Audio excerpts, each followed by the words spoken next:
Good afternoon and welcome to another episode of Unscripted and Unchained RPG Review. I am DM Bloodworth, and as you can see, I'm going to be talking a little bit about Heroes and Monsters fantasy game adventure.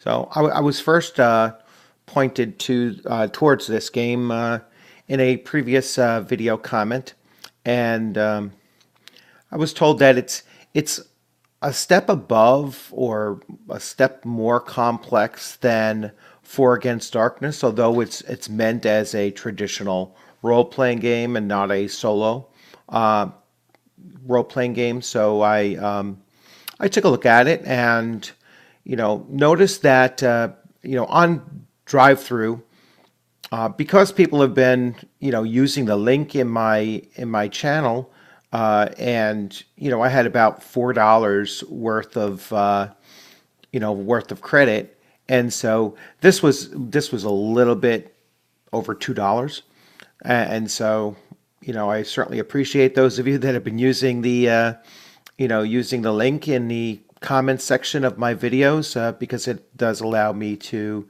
then take your suggestions and go, and if it is something that's on drive-through that I can pick up, certainly if I can pick it up for free, I'm going to put it out there, and I give credit to my subscribers for for allowing me to do that. So again, thanks for the comment of having a take a look at the game, and thanks for your support, which allows me to do this kind of a video for you.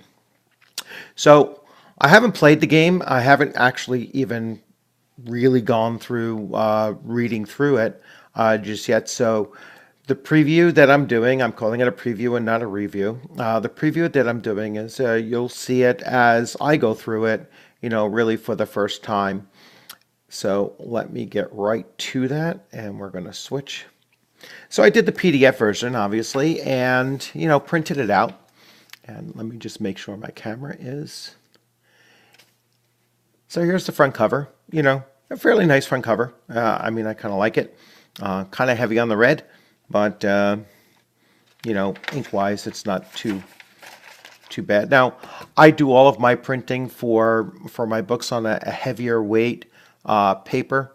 That way, it doesn't it doesn't sink through too much. Doesn't make it too flimsy. So so this is written in the game design by Michael Hassel, based on the Black Hand, the Black Hack. Sorry, the Black Hack by David Black, and so on. So you could see the cover art was by Eric Chausen. I hope I pronounced that right. And we go right into it. So typical table of contents. Let the focusing catch up. So here's your table of contents, the basics about role-playing, the character stats. So it goes through your very, very, generic character stats. Here's the character, there's an issue on, a section on alignment, classes. So you have your cleric, your fighter, your magic user, your thief, your dwarf, and your halfling. So very reminiscent of, this is obviously an OSR game, and very reminiscent of first edition D&D. Equipment, languages, final details, choosing a personality, age, appearance.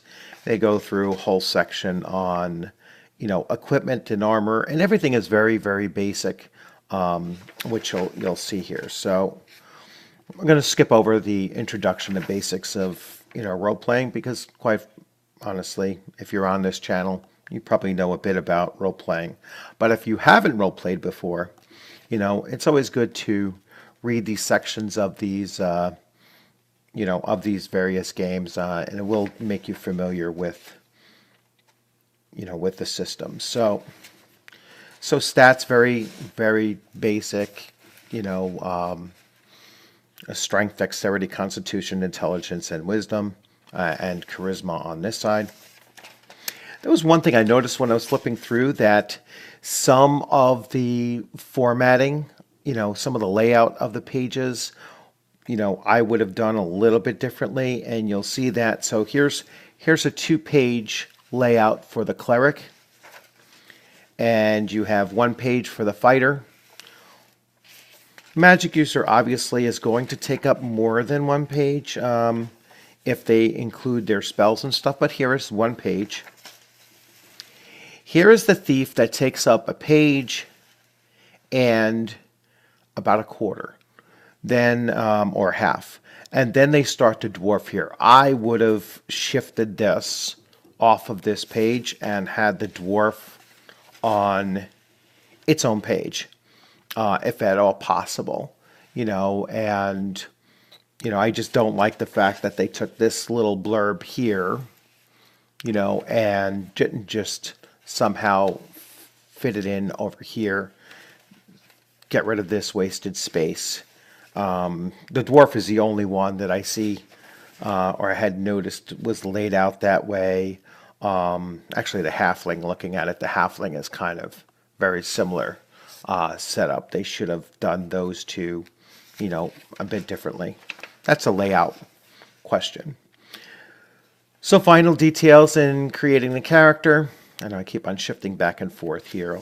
I'll stop doing that. The equipment. So this is something that I've seen in quite a few games now, and that's, they're very limited number of armor types, and, it'll just say what the armor protection is, so AP1, AP2, AP3. I mean, very, very, very simple. Your shield and dexterity, strength, while carrying a shield, they have a -2 to strength and a -1 to dexterity. That's an interesting thing. I've never seen that before, where they actually take away from strength, I'm assuming. So I definitely want to look at that, that maybe strength is a reflection of, how much of a swing you can do, and you're kind of limited in your movement. I'm assuming that's where their, thought process is as far as, holding a shield in the other hand. And then you have the weapons. And again, very, very simple. You have light weapons, which do -1 damage. You have medium melee weapons, which do +0. Heavy weapons do +2. Light range, -1, +0, +2. So very simple rules like light system that they're using here. And then all the gear. There's more pages about gear and gear and magic spells and stuff than there is actual rules for playing the game. So it kind of tells you or shows you where a lot of the thickness of this book goes, and this book is about 90 some odd pages, but very large, printing font. So it would be much, much smaller if they used a less manageable font. I kind of like the size of this font for those of us that are, getting older and harder to see stuff. There was hiring assistance, which is also in games like 4 Against Darkness. And so you have it here as well, where you can hire various types of assistants to work along with the player party. 4 Against Darkness actually has a more dungeoneering type setup. And then it's, everything is based on an advantage, disadvantage. So you're doing your rolls, and you're determining how advantaged you are in making the roll or how disadvantaged you are in making that roll. As far as, attribute tests, so they'll have strength tests, dexterity tests, and so on and so on, to actually do things. They have degrees of success, so there's different rates of success here. That's actually over here. So when rolling for any kind of test, certain die results create special effects, and so the better you roll, the more effect that it will have. And so I've seen other systems doing that, and I kind of like that system. If I were to develop a game myself, that's something that I would do, is try to limit the number of rolls, but have each roll that you do make have several different impacts on the actual event that's taking place. So continuing on, there's, they go into monster damage dice. So the monster's hit die equates to the amount of damage that they do, or how many damage that they do. So that's an interesting, rules-like kind of a system. So you can basically create any kind of a monster you want, and then just say, well, this monster is going to be a 4 hit die monster, and then you'll have its damage, its damage set. And it looks like they do like an average as well, which is roughly half. So it looks like if you wanted to do what the average, would be for that damage type, then, it gives you that if you wanted to even eliminate the rolls themselves. Creature reactions, once again, they have something like this in 4 Against Darkness as well.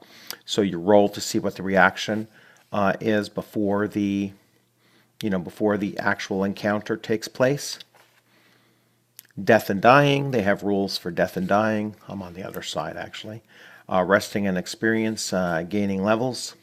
So that it does have a certain amount of gaining levels. And then here's the whole spell casting section and list of all types of spells. Going all the way up, a monsters section. So it has, this is the monster section. So this is, it tells you what they do in damage, what their, what the test is for if they're poisoned or whatever. Only has 1 to 2 hit points. So it really does just break down some very, very basic information about the various monsters. You can see it tells you how much hit dice it has, and then you go to the other chart and it tells you how much damage it does with its hit. And very, very focused on just the important information. No descriptions, no other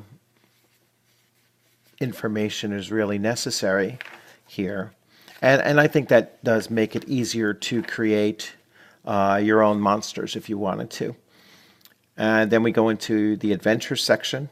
So as you can see, this is actually page 67 of the booklet. And it tells you about, being a player. That's on this side. Being a player, being a game master. And example of play. So it tells you, so if you are a new RPG game player, this is very good with telling you, or giving an example of what the play is like. Going through various themes, creating a campaign, dungeons versus wilderness. Dungeon doors, lighting, opening at doors, secret doors, fatigue, traps. I'm just going through the book very quickly. Foraging, finding treasure, magic items. The appendix has some pre-made characters, so that's here.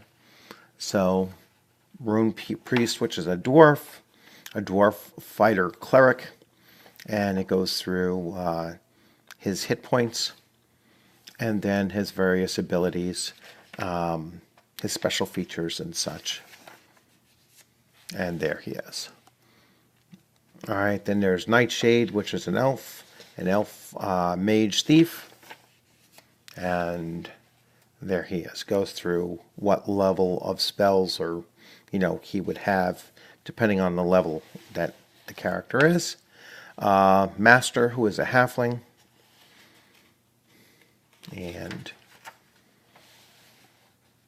just a silhouette of that character. The puppeteer, which is a gnome. Oh, that's funny. I didn't see gnomes in the earlier part, but here's a little picture. And then the OGL. All right, so open gaming license. And so they give credit where credit is needed and, claim, that they have the right to produce this based on that OGL. And then the back page. So very, very simple system. One that I've seen before. And, oh, I didn't show you the character sheets. So I'll switch back over. So here's the character sheet. So heroes and monsters, and very, very simple. One page, so no need for anything additional. One page to list all of their equipment, all of their spells, their weapons, their languages, their treasure, their class abilities, their attributes, max HP, current HP, HP per level, regain with rest, I'm sorry, reading kind of at an angle. Attack damage, improvised, I guess that's improvised weapon damage. A torch, if they have ammunition, rations, encumbrance. So, and level up here, the character name, class, and any notes that you wanted to include. So very, very simple. One page character sheet. So once again, thanks for the suggestion of taking a look at it, and thanks for watching these videos and leaving your comments. As I've always said, comments are really, really important for me to know what you want to see, and that way I can take up your suggestions and take a look. I don't mind, love getting stuff for free, but I don't mind spending money if that's something that will, bring my subscribers something that they want to see. So I hope you enjoyed the video. If you haven't subscribed already, please consider subscribing. If you liked the video, please give it a thumbs up. If there's any suggestions you want to make, your comments and questions and, suggestions are really welcome. And you all have a great, continuing week. A lot of us are on, at least in the New York area, we're on midwinter recess. So for those of you that are enjoying a vacation, continue enjoying, and I look forward to doing some gaming this week as well, since I'm off for the rest of the week. And look forward to seeing you on the gaming screen sometime very soon. You all have a good evening.